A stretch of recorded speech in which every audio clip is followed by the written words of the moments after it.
Hey, what's up, YouTube? You already know I'm AllCity with AllCityLiveTV.com, and thank you for tuning in. Today, we're going to be talking about defense for NBA 2K22 and how Mike Wang intends to change the game. He wants to make defense more relevant, and he talks about it a bit more in depth than the features preview here in this interview with John Smith from TheGamer.com. Let's get right into what Mike Wang had to say about defense. And before I read this portion, I do want to say that 2K has been having conflict with catering to the casual gamer, the person who works 40 to 60 hours a week and really just wants to get on 2K for an hour or two and wants to get right into the game.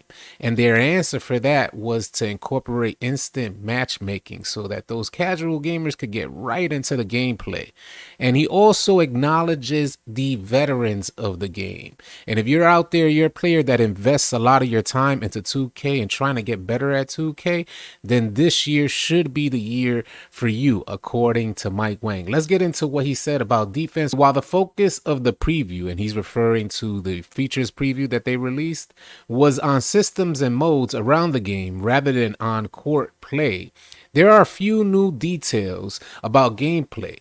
Although more will be revealed prior to launch, and they usually don't give us even this much information, but we are getting a lot of information, and that tells me that 2K really acknowledges what was NBA 2K21. They want to get the information out there to the players so they're not just discouraged for too long, and that limits the amount of sales that they receive. They go on to say the thing that I'm most excited about personally is probably defense, and they spelled that wrong. The big goal for 2K was all about balance, and I think that's what I've been preaching all year. Balance. That game is unbalanced. NBA 2K21 for a next gen just doesn't have any sense of balance. Even on current gen with that speed boost glitch, there really isn't much balance there. You have to double team every guard player around the screen, so there really isn't much balance there. I think 21 on current gen has a bit more balance than next gen, because next gen you can't even have one-on-one gameplay. All about skills and all about counters and defense. Another thing that I've been stressing is that the defense needs counters to every offensive move. Every offensive animation, offensive badge should have a defensive counterpart. So I'm really glad to see that they're really understanding that the game needs more balance there. We've completely revamped our blocking system. Now, I think they mentioned this. I think Mike Wang mentioned this in a tweet or something like that, or a post on Reddit, where he said they're going to go back. He was asking the community whether they want your blocking attribute or your perimeter defense attribute to be the main attribute for shot contests. So they're revamping the blocking system, the steal system, and the body system. And that's like the body up, the clamp up animation, and our shot contest system, he goes on to say. All the things in the game that you do as a user, they're all more skill based.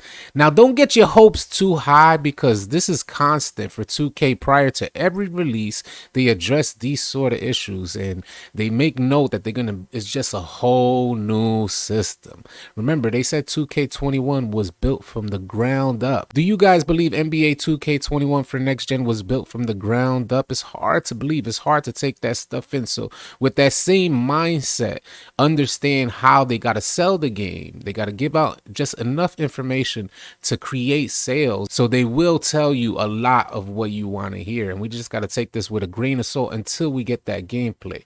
He says what you come away with is an experience that just feels a lot more rewarding. And that's one thing about NBA 2K21 on next gen. The gameplay did not feel rewarding. Even when you got a W, it felt like a L. A L felt like a double L. So it's good to see that they're really trying to address these sort of issues. They go on to say it rewards IQ, it rewards stick skills and making the right plays.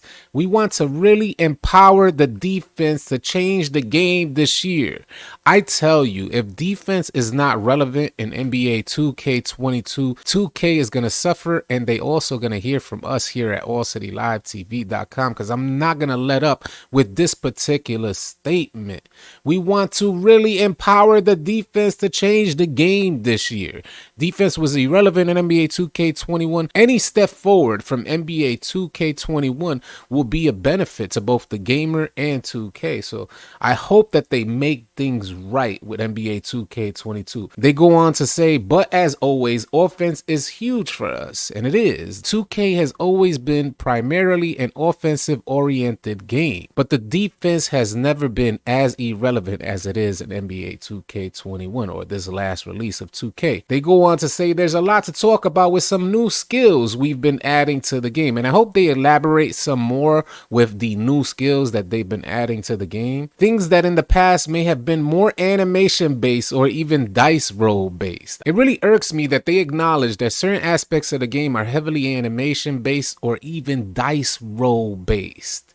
And it goes to show, like, how do you create something that, we have a controller in our hand to cue up these animations that they call on motion capture.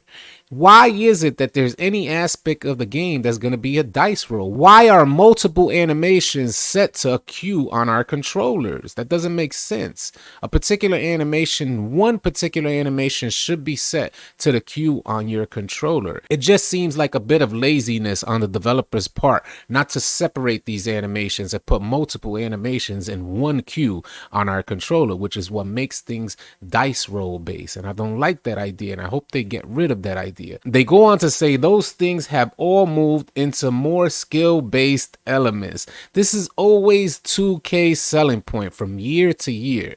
It's going to be more skill-based. I don't know if 2K understands what skill-based means. On the offensive end, if you don't make the right play, that's going to be on you. So 2K is trying to just relinquish all faults on the game. And this is what they told us for NBA 2K21 prior to release, which I will not let you guys forget.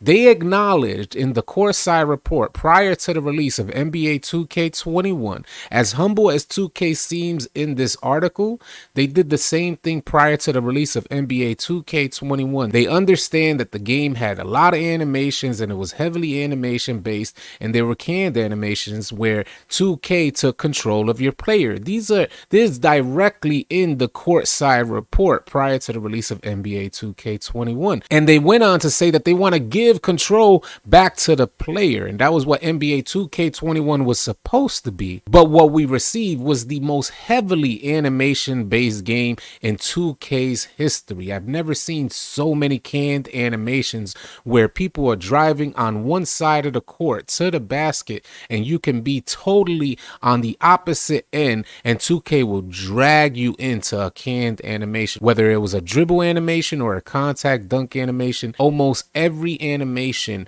in 2K was canned where you, the player, lost control. So 2K says they're going to give control back once again for NBA 2K22. Mike Wang goes on to say, for me, it's a lot more fun, more engaging. And this is where he acknowledges the veterans of the game, the competitors. It says it really rewards the veterans who put in time and work to get good at the game. And at the same time, we're still accessible.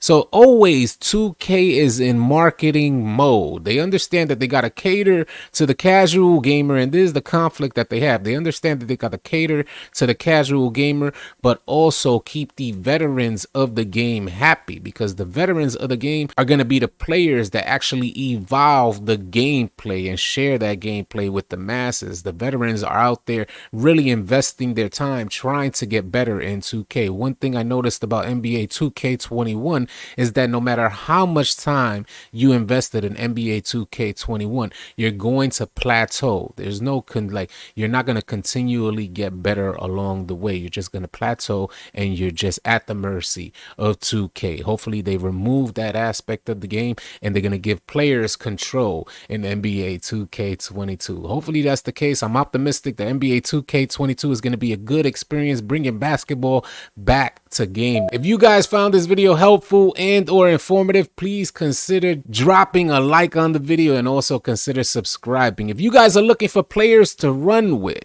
you need players to run with on NBA 2K21. You're looking for players to run with in the future with the release of NBA 2K22, and you want to stay up to date on NBA 2K22 news, join our Discord. The link for Discord is going to be in the description below. You will also get notifications when I need a player to run with on my live stream and also when I go live. I hope you guys enjoyed the video. Please stay tuned as we intend to have a ton of NBA 2K22 content coming your way.